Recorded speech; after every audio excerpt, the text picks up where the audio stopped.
তো হাই বন্ধুরা, একটু বিকাল টাইমে খুব খিদে পেয়ে গেছে, তাই আমি দেখো মুড়ি চানাচুর আর এই লিকার চা খাচ্ছি।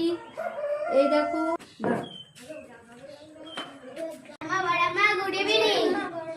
Good evening. বাবা, তোমরা তো ভালোই তো শিখে গিয়েছো। এখন গুড ইভিনিং বলতে হয়। এটা কার কাছ থেকে শিখেছো? আমার কাছ থেকে। আমার কাছ থেকে। বাহ, সবাইকে বলো তো? হ্যাঁ। হ্যাঁ। ঠিক আছে, তাহলে এটা কিন্তু বলবে। শুধু এখন যে গুড ইভিনিং বলছো, রাত্রে কি বলতে হয়? Good night.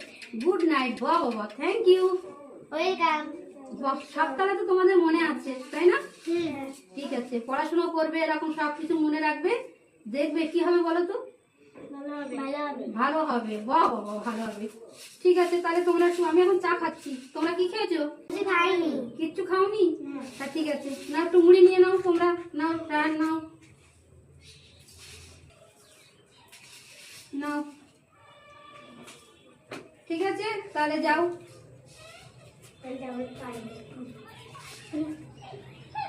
তো বন্ধুরা, এখন বাজে 5:30। তো আমি মুড়ি আর চানাচুর খাচ্ছি। সেই সময় আমার সব এদেরকে আমি পড়াই, যেহেতু তোমরা এদেরকে দেখেছো এর আগে অনেকবার আমার পড়াতে দেখেছো। তো আমাকে দেখেছে, দেখে এখন আমার বাড়িতে এসছে, গুড ইভিনিং বলতে এসেছে।